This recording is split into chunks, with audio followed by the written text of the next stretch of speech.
आखिर कौन है पागल बाबा? सब छोड़ छाड़ वृंदावन कैसे पहुंच गए बाबा? मंदिर का नाम क्यों पड़ा पागल बाबा मंदिर? क्या है इसके पीछे का रहस्य? मथुरा, जिसे श्री कृष्ण की जन्मभूमि कहा जाता है, यहाँ कण-कण में भगवान का श्री कृष्ण का वास है और इस भूमि पर अनगिनत मंदिर स्थापित हैं। आप सभी ने ये तो सुना ही होगा कि जब जब धरती पर पाप बढ़ा है, तब तब भगवान ने विश्व के कल्याण के लिए अवतार लिए हैं और जब भी किसी भक्त ने भगवान को पुकारा है, तो वे स्वयं उसकी मदद करने के लिए आए हैं। लेकिन क्या आपने कभी सुना है कि प्रभु श्री कृष्ण अपने किसी भक्त के लिए कोर्ट में भी पेश हुए हैं?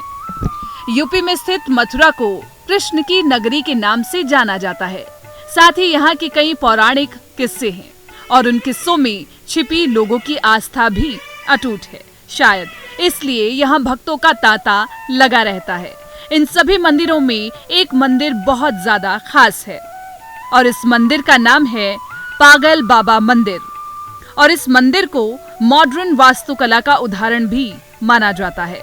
इस मंदिर में दर्शन के लिए हजारों भक्तों का तांता लगा रहता है। खास तौर पर पूर्णिमा के अवसर पर इस मंदिर में हजारों की तादाद में श्रद्धालु दर्शन करने के लिए पहुंचते हैं। ऐसा कहा जाता है कि इस दिन कोई भी भक्त खाली हाथ नहीं लौटता है। पौराणिक कथाओं की माने तो इस मंदिर के पीछे की कहानी कुछ यूं है कि एक गरीब ब्राह्मण जो श्री कृष्ण का बहुत बड़ा भक्त था, वो पूरा दिन ठाकुर जी का नाम जपता था। उसके पास जितना भी धन होता या यूं कहें कि जितना भी रूखा सूखा उसे खाने को मिलता, वे उसे भगवान की मर्जी समझकर खुशी खुशी जीवन व्यतीत करता। एक बार उसे कुछ पैसों की जरूरत पड़ी तो वो किसी साहूकार से पैसे लेने गया। साहूकार ने पैसे देते हुए कहा कि उसे जल्द ही पैसे लौटाने होंगे। उसकी बात मानकर वो पैसे लेकर घर आ गया। वे ब्राह्मण हर महीने किश्त के हिसाब से साहूकार के पैसे लौटा रहा था।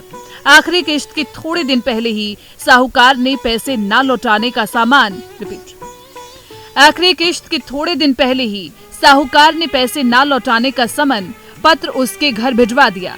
ये देखकर ब्राह्मण बहुत परेशान हुआ और वो साहूकार से विनती करने लगा, लेकिन साहूकार नहीं माना। कोर्ट में जाकर भी ब्राह्मण ने जज से यही बोला कि एक किश्त के अलावा मैंने सारा कर्ज चुकाया है, ये साहूकार झूठ बोल रहा है। ये सब सुनकर साहूकार ने ब्राह्मण से कहा, कोई गवाह है जिसके सामने तुमने साहूकार को धन लौटाया हो?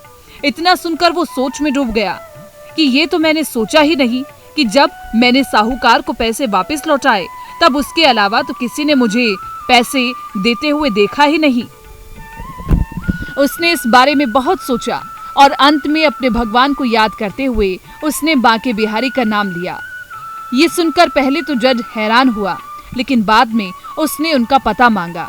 ब्राह्मण के कहने पर एक नोटिस बांके बिहारी के मंदिर में भिजवाया गया। पेशी की अगली तारीख पर एक बूढ़ा आदमी कोर्ट में पेश हुआ और ब्राह्मण की तरफ से गवाही देते हुए बोला कि जब ब्राह्मण साहूकार के पैसे लौटाता था तब मैं उसके साथ होता था। बूढ़े आदमी ने रकम वापस करने की हर तारीख को कोर्ट में बताया और साहूकार के खाते में बूढ़े आदमी द्वारा बताई गई रकम की तारीख भी सही निकली। साहूकार ने रकम तो दर्ज की थी, लेकिन नाम फर्जी लिखे थे। जज ने ब्राह्मण को निर्दोष करार दिया, लेकिन वो हैरान था कि इतना बूढ़ा आदमी इतनी तारीख कैसे याद रख सकता है। जज ने उसके बारे में उस ब्राह्मण से पूछा। ब्राह्मण ने उत्तर दिया कि वो सब जगह रहता है, लोग उन्हें श्याम, कान्हा, कृष्ण आदि नामों से जानते हैं। इसके बाद जज ने दोबारा उससे पूछा, बताओ वो बूढ़ा आदमी कौन था? फिर ब्राह्मण ने कहा, सच में मैं उनको नहीं जानता, वो कौन थे? जज को इस बात की बड़ी हैरानी हुई। उसके मन में सवाल पर सवाल आ रहे थे कि आखिर वो आदमी था कौन। इसी पहेली को सुलझाने वो अगले दिन बांके बिहारी के मंदिर में पहुंच गए। वो जानना चाहता था कि आखिर कल जो कोर्ट में आया था वो कौन है। मंदिर के पुजारी से जज ने जब बात की तो उन्होंने बताया कि जो भी चिट्ठी पत्र यहाँ आता है उसे भगवान के आगे रख दिया जाता है। जज ने उससे बूढ़े आदमी के बारे में भी पूछा, लेकिन पुजारी ने कहा ऐसा कोई भी आदमी यहाँ नहीं रहता है। ये सब बातें सुनने के बाद जज समझ ही गया कि वो साक्षात श्री कृष्ण ही कोर्ट में पेश हुए थे। इस घटना के बाद जज इतना हक्का बक्का रह गया कि उसने अपने पद से इस्तीफा तक दे दिया और यहाँ तक कि उसने अपना घर परिवार तक छोड़ दिया और फकीर बन गया। मान्यता के अनुसार बहुत सालों बाद जो जज पागल बाबा के नाम से वृंदावन वापस आया और उसने बांके बिहारी के मंदिर का निर्माण करवाया, तब से ये मंदिर पागल बाबा के नाम से प्रसिद्ध हुआ।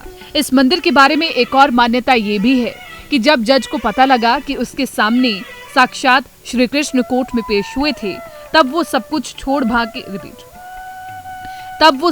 छोड़ बांके बिहारी को ढूंढने लगा। इस बात ने उसे पागल सा कर दिया था।